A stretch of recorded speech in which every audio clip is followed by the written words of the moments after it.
उठाओ। ठीक है। जगन्नाथ जी कौन कौन गया? हाथ उठाओ। हाँ ठीक है। द्वारका जी कौन कौन गया? हाथ उठाओ। ठीक है। बद्रीनाथ कौन कौन गया? हाथ उठाओ। ठीक है।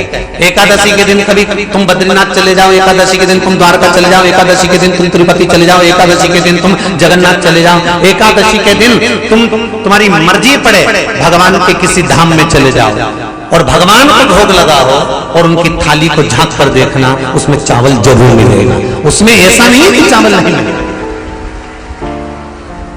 बद्री नारायण में भगवान को चावल का भोग लगा हुआ मिलेगा, द्वारका में चावल का भोग लगा हुआ मिलेगा, आपको जगन्नाथ में चावल का भोग लगा हुआ मिलेगा, तिरुपति में मिलेगा, द्वारकाधीश में मिलेगा, नाथू द्वारा में मिलेगा, सांवरिया सेठ में मिलेगा, काकरोली जी में मिलेगा।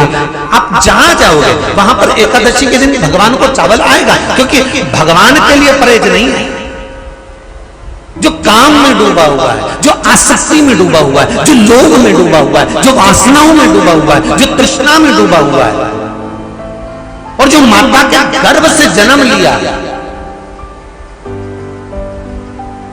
एकादशी के दिन चावल उसको नहीं खाना। वीडियो पसंद आए तो इसे लाइक। जितनी माताएं एकादशी का व्रत करती, बहुत ध्यान से सुनना आज की कथा को। शायद जिंदगी में मिली ना मिली, और ये कथा का रिश्ता तो बहुत ध्यान से सुनना। स्कंद पुराण यहां तक कहती है कि इस कथा के चरित्र को जो श्रवण कर लेता है उसको 26 एकादशी करना भी नहीं पड़ती। इस एकादशी की केवल ये कथा सुनकर ही वो तर जाता है। बहुत ध्यान से सुनना इसको, कथा को। एकादशी के दिन जब आप जल शंकर को चढ़ाने तो रोज ही जाते हैं। जब एकादशी का दिन रहे और शंकर जी के मंदिर में आप जल समर्पित करें तो 3 बार मुख से स्वधा स्वधा स्वधा या स्वधा स्तोत्र का पाठ, जिसमें 12 श्लोक 2-4 हैं। पैसा तो आ रहा है पर घर में टिक नहीं रहा। डॉक्टर में, पुलिस में, एक्सीडेंट आदि में, कहीं गलत जगह पर, व्यसन में अगर पैसा जा रहा है, जुए में, मांसाहार, मदिरा पान, या कहीं आया पैसा आने में कमी नहीं, आ रहा है पर टिक नहीं रहा, रुक नहीं रहा। कोई मांगने आ गया, दे दिया, फिर वहां से अपने पास नहीं आ रहा, अपन कह रहे हैं भैया हमारा पैसा लौटा दो, नहीं आ रहा। तो महाराज शिव महापुराण की कथा कहती है एकादशी के दिन गंगा के जल में मात्र 7 बेलपत्री डालकर जो नंदीश्वर भगवान अर्थात जो शंकर जी के शिवलिंग के सामने नंदी होता है, उस नंदी के चरण पर गंगा का जल चढ़ाकर बेलपत्री शिव पर समर्पित कर देता है, उसके घर में रुपया रुकना चालू हो जाता है। फिर वो गलत जगह पर नहीं जाता, गलत स्थान पर वो धन जाएगा ही नहीं। तूने संहार किया, मांग तुझे क्या चाहिए।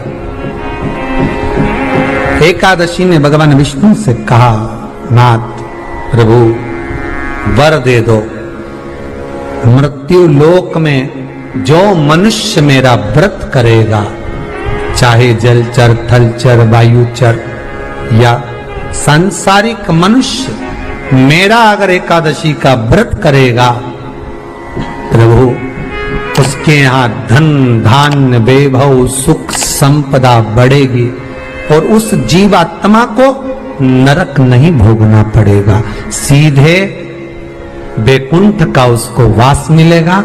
जब जीव आत्मा को लेकर चला जाएगा, यम के दूत जब बंदी बनाकर ले जा रहे होंगे उस जीवात्मा को, जिसके प्राण छूटे होंगे, यम के दूत जब बंदी बनाकर ले जा रहे होंगे, तब मुझे वर दो कि मैं इसका हाथ पकड़कर बेतन्नी से पार उतार कर सारे नरकों से निकालती हुई आपके धाम में लेकर आऊं। भगवान ने वर दे दिया, तथास्तु। हे एकादशी सुनो, मृत्यु लोक का मनुष्य अन्न का त्याग कर कर, क्योंकि अन्न में एकादशी के दिन पाप पुरुष रहता है, अन्न का त्याग कर कर एकादशी के दिन जो मनुष्य तुम्हारा व्रत धारण करेगा, उस व्रत को करेगा और उस व्रत को धारण करेगा, उसकी मनोकामना पूर्ण होकर वो मेरे ही धाम को जाएगा। ये तो हुआ एकादशी के जन्म की कथा। एकादशी के दिन गंगा के जल में मात्र 7 बेलपत्री डालकर जो नंदीश्वर भगवान अर्थात जो शंकर जी के शिवलिंग के सामने नंदी होता है, उस नंदी के चरण पर गंगा का जल चढ़ाकर बेलपत्र शिव पर समर्पित कर देता है, उसके घर में रुपया रुकना चालू हो जाता है, फिर वो गलत जगह पर नहीं जाता, गलत स्थान पर वो धन जाएगा ही नहीं। बेटा अगर व्यसन में पड़ा हुआ है, मदिरापान में पड़ा हुआ है, मांसाहार में, जुए आदि में जा रहा है, तुम्हें लग रहा है कि मेरा बेटा गलत मार्ग पर जा रहा है, ये मित्र दोस्ती गलत हो रही है, वो सही जगह पर आ जाए। करना है एकादशी। कई लोग इसको धन के लिए भी करते हैं, संपदा के लिए। संपदा के लिए अर्थात जिसका व्यापार नहीं चलता, जिसके घर में पैसा नहीं आता, या नौकरी नहीं लग रही, या सर्विस नहीं लग रही, आप अप्लाई कर रहे हो, जगह जगह जाकर इंटरव्यू भी दे रहे हो और पैसा नहीं आता, तो उसके लिए भी प्रयास किया जाता है। पर उसके लिए यहाँ पर जो धन के लिए करते हैं, उसके लिए विष्णुपदी के लिए करते हैं। मतलब जैसे गंगा के जल में तुलसी के 11 पत्ते डाले जाते हैं, और उसको किसी भी नारायण के मंदिर में, राम कृष्ण शिव शंकर नहीं, राम कृष्ण भगवान विष्णु दत्त आदि जितने नारायण के मंदिर हैं, उस मंदिर में किसी भी पात्र में, एक छोटे से पात्र में उसको भर कर रखी जाते हैं महाराज। उससे भी जॉब सर्विस नौकरी में सफलता प्राप्त हो जाती है, परंतु वो भी एकादशी को ही होता है। कुछ देर तक पात्र को रखा जाता है, फिर वही पात्र का जल किसी भी वृक्ष के नीचे डाल दिया जाता है, उससे भी नौकरी के लिए फायदा मिलता है। गंगा का जल कोई साधारण नहीं।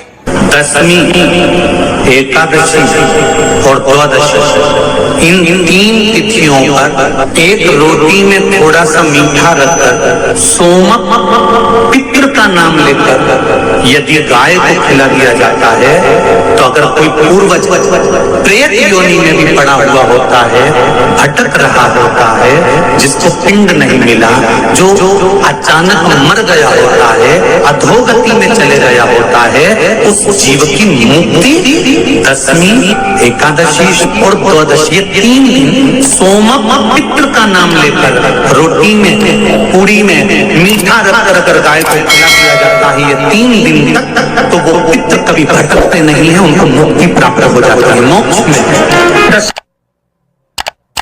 नहीं, एकादशी है कौन, क्यों इसकी इतनी प्रधानता है, क्यों इसकी पुण्यता है, ऐसा क्या है एकादशी में जो इसकी पुण्यता मानी जाए? कौन है ये जो भगवान नारायण तक एकादशी का व्रत करते हैं? सुभद्रा जी को भगवान जगन्नाथ ने, जगदीश ने एकादशी का व्रत कराया था। बद्रीनारायण भगवान को माता लक्ष्मी ने एकादशी का व्रत कराया था। क्यों? चंद्रायण एकादशी व्रत की माता। एकादशी है कौन? तो कहा जिसको व्रत करने पर भगवान नारायण भी जिसका व्रत करते हो, भगवान माता लक्ष्मी जिसका व्रत करती हो, वो एकादशी है कौन? तो शास्त्र वर्णन करता है महाराज, स्कंद पुराण का सुंदर चातुर्मास्य खंड के अंतर्गत वर्णन आया है महाराज। एक बार भगवान विष्णु आनंद में विराजमान थे, पद्मावती और माता लक्ष्मी दोनों उनके पास में विराजी हुई थी। भगवान लक्ष्मी और पद्मावती दोनों बैठी, एक सिर के पास, एक चरण के पास। कुछ समय बाद वहीं पर ब्रह्मदेव का आगमन हुआ, और ब्रह्मा जी आगमन पाकर भगवान नारायण पद्मावती से लगकर उठे और उठकर लक्ष्मी की ओर झुके। झुकने पर इन तीनों के समागम से भगवान नारायण के हृदय चित्त से एक कन्या प्रकट हो गई। उस कन्या का नाम एका था। क्या नाम था? एका। अब 10 उसके गुण इतने प्रबल थे, वो 10 गुण उसके बड़े प्रबल थे कि वो एका जिसको निहारती थी उसको संपदावान बना देती थी, जिसको देख लेती थी उसके जीवन में वो आनंद की अनुभूतियां करा देती थी। एका जिस मार्ग से जाती थी उस मार्ग के द्वार खोल देती थी। एका का पुण्य इतना पुण्य प्रखर। पद्मावती और लक्ष्मी ने कहा महाराज ये बेटी आपके द्वारा निर्मित हुई है, इसका कन्यादान करना चाहिए। हमारे यहाँ हिंदू धर्म में रीति है, जिस दिन कन्यादान करा जाता है उस दिन व्रत रखा जाता है। अब आजकल रखते कि नहीं रखते हो मालूम नहीं, और कन्यादान करते समय व्रत रखा जाता है। व्रत रख